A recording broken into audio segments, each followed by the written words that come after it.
ध्यान क्या है, इस छोटी सी घटना को समझें। चांग चिंग के संबंध में कहा जाता है वह बड़ा कवि था, बड़ा सौंदर्य पारखी था। कहते हैं चीन में उस जैसा सौंदर्य का दार्शनिक नहीं हुआ। उसने जैसे सौंदर्य शास्त्र पर, एस्थेटिक्स पर बहुमूल्य ग्रंथ लिखे किसी और ने नहीं लिखे। वो जैसे उन पुराने दिनों का क्रोशे था। 20 साल तक वो ग्रंथों में डूबा रहा, सौंदर्य क्या है इसकी तलाश करता रहा। एक रात, आधी रात, किताबों में डूबा डूबा उठा, पर्दा सरकाया, द्वार के बाहर झांका, पूरा चांद आकाश में था। चिनार के ऊंचे दरख्त जैसे ध्यानस्थ खड़े थे। मंद समीर बहती थी। उस समीर पर चढ़कर फूलों की गंध उसके नासापुटों तक आई। कोई एक पक्षी, जल पक्षी, जोर से चीखा और उस जल पक्षी की चीख में कुछ घटित हुआ, कुछ घट गया। चांग चिंग अपने आप से ही जैसे बोला, how mistaken I was, how mistaken I was, raise the screen and see the world. कैसी मैं भूल में भरा था, कितनी भूल में था मैं। पर्दा उठाओ और जगत को देखो। 20 साल किताबों में से उसे सौंदर्य का पता न चला। पर्दा हटाया और सौंदर्य सामने खड़ा था, साक्षात। तुम पूछते हो ध्यान क्या है? ध्यान है पर्दा हटाने की कला। और यह पर्दा बाहर नहीं है, यह पर्दा तुम्हारे भीतर पड़ा, तुम्हारे अंतस्थल पर पड़ा है। ध्यान है पर्दा हटाना। पर्दा बुना है विचारों से, विचार के ताने बानों से पर्दा बुना है। अच्छे विचार, बुरे विचार, इनके ताने बाने से पर्दा बुना है। जैसे जैसे तुम विचारों के पार झांकने लगो या विचारों को ठहराने में सफल हो जाओ या विचारों को हटाने में सफल हो जाओ, वैसे ही ध्यान घट जाएगा। निर्विचार दशा का नाम ध्यान है। ध्यान का अर्थ है ऐसी कोई संधि भीतर जब तुम तो हो, जगत तो है और दोनों के बीच में विचार का पर्दा नहीं। कभी सूरज को उगते देखकर, कभी पूरे चांद को देखकर, कभी इन शांत वृक्षों को देखकर, कभी गुलमोहर के फूलों पर ध्यान करते हुए। तुम हो, गुलमोहर है सजा दुल्हन की तरह, और बीच में कोई विचार नहीं। इतना भी विचार नहीं कि यह गुलमोहर का वृक्ष है, इतना भी विचार नहीं कि फूल सुंदर हैं, इतना भी विचार नहीं। शब्द उठ ही नहीं रहे, अवाक, मौन, स्तब्ध तुम रह गए हो। उस घड़ी का नाम ध्यान है। पहले तो क्षण क्षण को होगा, कभी कभी होगा, और जब तुम चाहोगे तब ना होगा, जब होगा तब होगा। क्योंकि ये चाह की बात नहीं, चाह में तो विचार आ गया। ये तो कभी कभी होगा। इसलिए ध्यान के संबंध में एक बात ख्याल से पकड़ लेना, खूब गहरे पकड़ लेना, ये तुम्हारी चाहत से नहीं होता है। ये इतनी बड़ी बात है कि तुम्हारी चाहत से नहीं होती, ये तो कभी कभी अनायास किसी शांत क्षण में हो जाती। तो हम करें क्या? ध्यान के लिए हम करें क्या? यही शायद तुमने पूछना चाहा कि ध्यान क्या है, कैसे करें। ध्यान के लिए हम इतना ही कर सकते हैं कि अपने को शिथिल करें, दौड़ धाप से थोड़ी देर के लिए रुक जाएं, घड़ी भर को 24 घंटे में सब आपाधापी छोड़ दें। लेके तकिया निकल गए, लेट गए लान पर, टिक गए वृक्ष के साथ, आंखें बंद कर ली, पहुंच गए नदी तट पर, लेट गए रेत में, सुनने लगे नदी की कलकल। मंदिर मस्जिद जाने को मैं कह ही नहीं रहा हूं, क्योंकि पत्थरों में कहां ध्यान। तुम जीवंत प्रकृति को खोजो। इसलिए बुद्ध ने अपने शिष्यों को कहा, जंगल चले जाओ, वहां प्रकृति नाचती चारों तरफ। 24 घंटे वहां रहोगे, कितनी देर तक बचोगे? कभी ना कभी तुम्हारे बावजूद किसी क्षण में अनायास प्रकृति तुम्हें पकड़ लेगी। एक क्षण को संस्पर्श हो जाए, एक क्षण को द्वार खुल जाए, एक क्षण को पर्दा हट जाए, तो ध्यान का पहला अनुभव हुआ। और पहले अनुभव के बाद फिर अनुभव आसान हो जाते। आसान इसलिए हो जाते कि तब तुम्हें एक बात समझ में आ जाती कि सीधे सीधे ध्यान को पाने का कोई उपाय नहीं, परोक्ष मार्ग है। तुम शिथिल रहो, आहिस्ता से चलो, आपाधापी छोड़ो। 1 घंटे के लिए कम से कम 24 घंटे में लीन हो जाओ प्रकृति में। संगीत सुनो कि पक्षियों के गीत सुनो। कुछ न हो करने को आंख बंद कर लो, अपनी सांस सुनो। बुद्ध ने तो इस पर बहुत जोर दिया, अपनी सांस को ही देखते रहो, आई गई आई गई। इसकी माला बना लो, इससे बेहतर कोई माला नहीं है। हाथ में माला लेके फेरोगे वो तो बहुत जड़ माला है। यहां जीवित श्वास चल रही, श्वास की माला फेरी जा रही। श्वास भीतर आई बाहर गई, श्वास भीतर आई बाहर गई। ये जो भीतर चक्र चल रहा है मंडल श्वास का, इसको ही देखते रहो शांत मौन से। इस पर ही टकटकी बांधे रहो और तुम हैरान हो जाओगे। किसी बहुमूल्य मुहूर्त में कभी ताल बैठ जाता है, अचानक सब एक हो जाता है। तुम मिट गए, संसार मिट गया। पहले पहले तो क्षण भर को ऐसी झलकें आएंगी, खो जाएंगी। जब खो जाएं तो फिर उनकी तीव्रता से आकांक्षा मत करना, अन्यथा वे कभी ना आएंगी। जब खो जाएं तो कहना ठीक, अब जब फिर दोबारा आएंगे फिर भोगेंगे। मगर उनके आने के लिए द्वार दरवाजे खुले रखना। ऐसा ही समझो कि सूरज बाहर निकला है, तुम अपने कमरे में दरवाजा बंद किए बैठे हो, रोशनी भीतर नहीं आती। अब सूरज को कोई गट्ठर में बांध के भीतर लाने का उपाय भी तो नहीं। सूरज की किरणों को कोई गाय बैल जैसा हाँक के भीतर लाने का उपाय भी तो नहीं। क्या करोगे? दरवाजा खोल दो, सूरज की किरणें अपने से भीतर आ जाती। कभी कभी रात होगी और नहीं आएंगी क्योंकि सूरज नहीं है। कभी कभी दिन होगा और आएंगी क्योंकि सूरज है। कभी कभी दिन भी होगा और बादल घिरे होंगे और नहीं आएंगे क्योंकि सूरज बादलों में ढका है। मगर कभी कभी मौके मिलेंगे जब दिन है, बादल भी नहीं है, सूरज प्रकट है, तो किरणें भीतर आएंगी। तुम ज्यादा से ज्यादा बाधा ना दो, बस इतना ही काफी है। मेरी बात को ख्याल में ले लेना। ध्यान को सीधा सीधा नहीं किया जाता, बाधा ना दो। इसलिए तो मैं कहता हूं नाचो गाओ। नाचने और गाने में तुम लीन हो जाओ। अचानक तुम पाओगे हवा की झोंके की तरह ध्यान आया,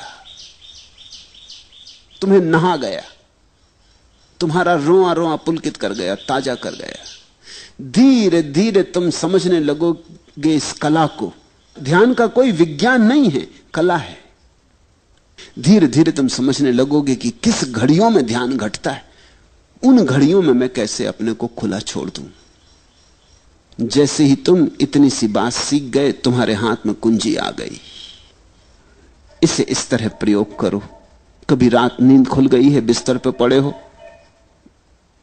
अनिद्रा के लिए परेशान मत हो। इस मौके को मत खो। ये शुभ घड़ी, सारा जगत सोया, पत्नी बच्चे सब सोए, तुम्हें मौका मिल गया। बैठ जाओ अपने बिस्तर में, रात के सन्नाटे को सुनो। ये बोलते हुए झींगर, ये रात की चुप्पी, ये सारा जगत सोया हुआ, सारा कोलाहल बंद। जरा सुन लो इसे शांति से। ये शांति तुम्हारे भीतर भी शांति को झंकारेगी। ये बाहर गूंजती हुई शांति तुम्हारे भीतर हृदय में भी गूंज पैदा करेगी, प्रतिध्वनि पैदा करेगी। जब सारा घर और सारी दुनिया सोई हो तो आधी रात चुपचाप अपने बिस्तर में बैठ जाने से ज्यादा शुभ घड़ी ध्यान के लिए खोजनी कठिन है। लेकिन मैं ये नहीं कह रहा हूं कि तुम आधी रात अलार्म भर के बैठ जाओ, कभी नहीं, तो धोखा हो जाएगा। तुमने अगर इसको कोई नियम बना लिया कि अलार्म भर के 2 बजे रात उठ के बैठ जाएंगे, फिर सब गड़बड़ हो जाएगी। ध्यान तुम्हारे खींचे खींचे नहीं आता। ध्यान इतनी नाजुक बात है, तुम बुलाते हो तो संकोच से भर जाता, आते ही नहीं। बड़ी नाजुक दुल्हन है ध्यान। तुम जोर जबरदस्ती मत करना, नहीं तो बलात्कार हो जाएगा। बहुत धीरे धीरे फुसलाना पड़ता है। फुसलाने शब्द को याद रखना, ध्यान को फुसलाना पड़ता है। फिर 24 घंटे में कभी भी हो सकता है, लेकिन ख्याल यही रखना कि फुसलाना है, आयोजन नहीं करना। नहीं तो लोग हैं कि रोज 5 बजे उठाए और बैठ गए ध्यान करने, जड़ की तरह, यंत्रवत, मशीन की तरह। नहीं, ऐसा ध्यान नहीं होता। हां, तुम ख्याल रखो, थोड़ा अपने हृदय का भी भाव रखो कि जब तुम्हारा हृदय बहता हो तब चूकना मत। तब 1000 काम हो तो छोड़ के एकांत में बैठ जाना। अपने स्नान गृह में भी बैठ गए जाके तो चलेगा, लेकिन जब तुम्हें लगे कि हां अभी भीतर घड़ी आती मालूम पड़ती, विचार कुछ कम है, तनाव कुछ कम है, मन कुछ प्रफुल्लित है, आनंदित है, ये घड़ी है। लोग अक्सर उल्टा करते, जब उनका मन दुखी होता तब ध्यान करते हैं। लोग दुख में भगवान को याद करते। ये तो जब उल्टी हवा बह रही तब बहुत कठिन हो जाएगा। सुख में याद करना। इसलिए मेरे सूत्र अनूठे हैं। मैं तुमसे कहता हूं, जब तुम्हारा मन बड़ा सुखी मालूम पड़े,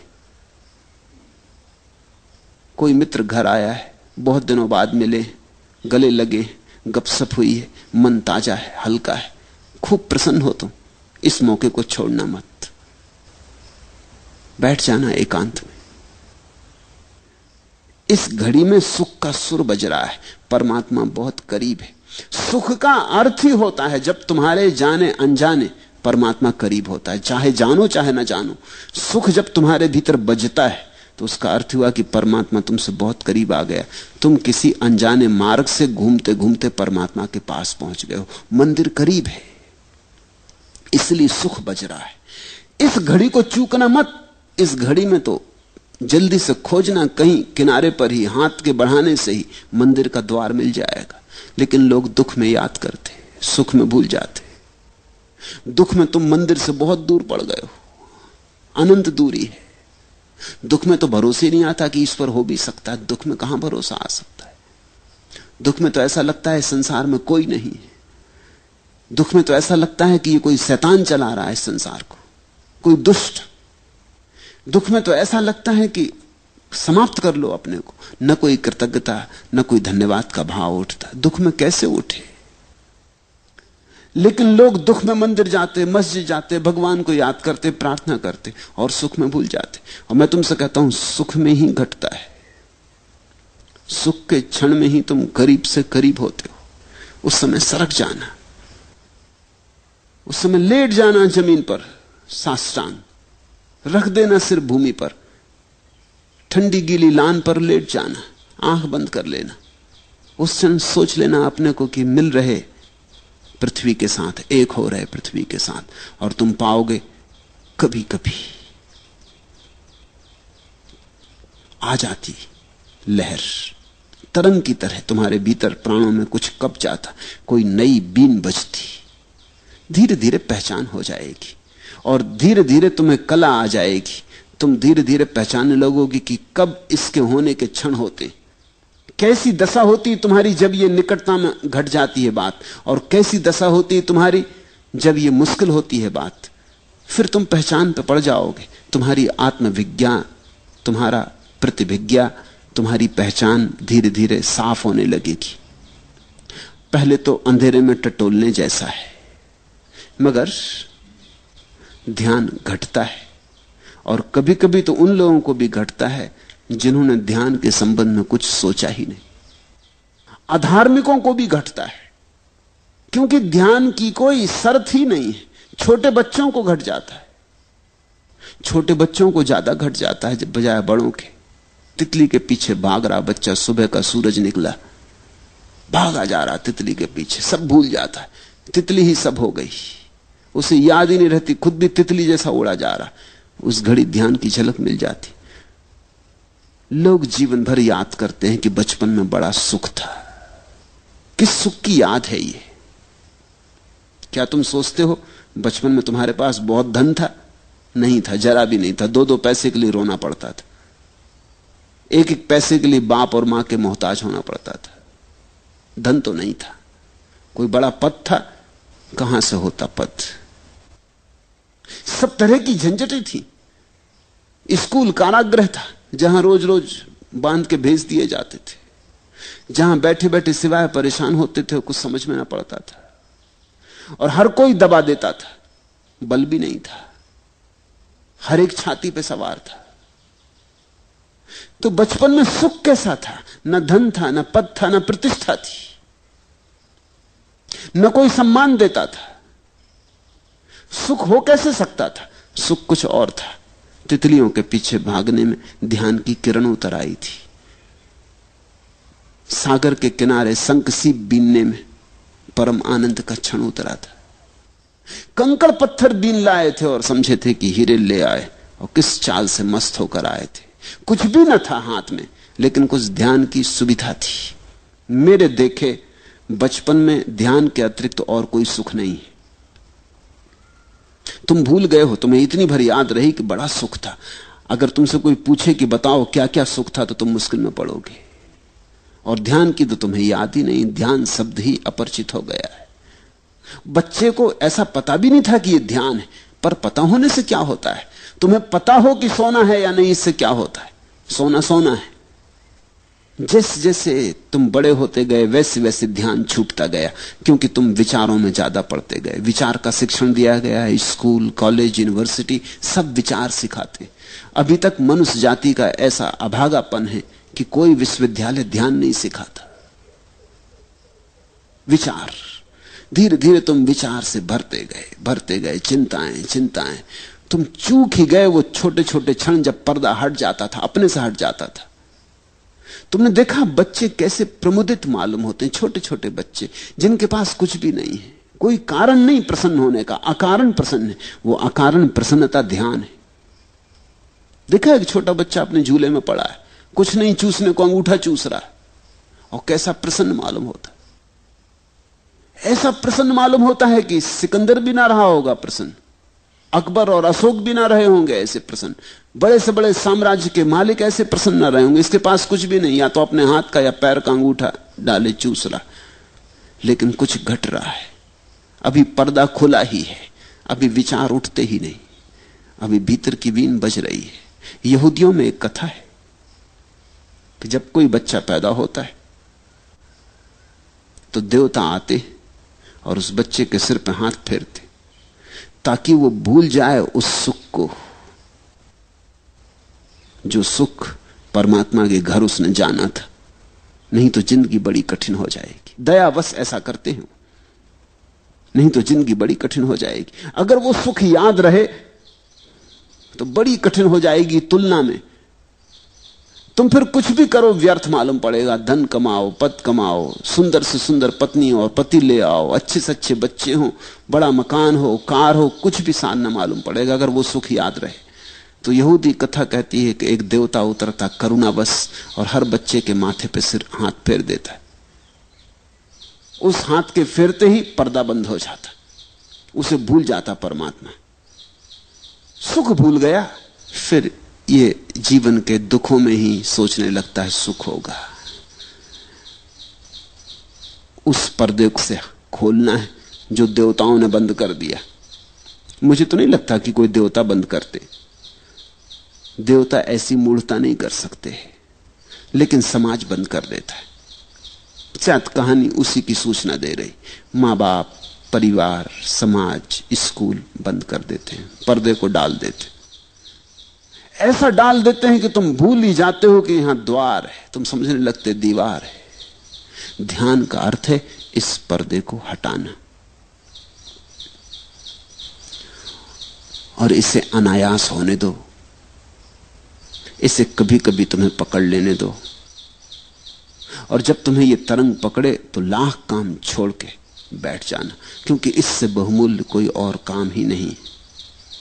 रात हो कि दिन, सुबह हो कि सांझ, फिर मत देखना। कुछ चूकोगे नहीं तुम, कुछ खोएगा नहीं। अपूर्व होगी तुम्हारी संपदा फिर। और यह संपदा तुम्हारे भीतर पड़ी है, बस पर्दा हटाने की बात है। ध्यान क्या है? ध्यान भीतर पड़े पर्दे को हटाना है।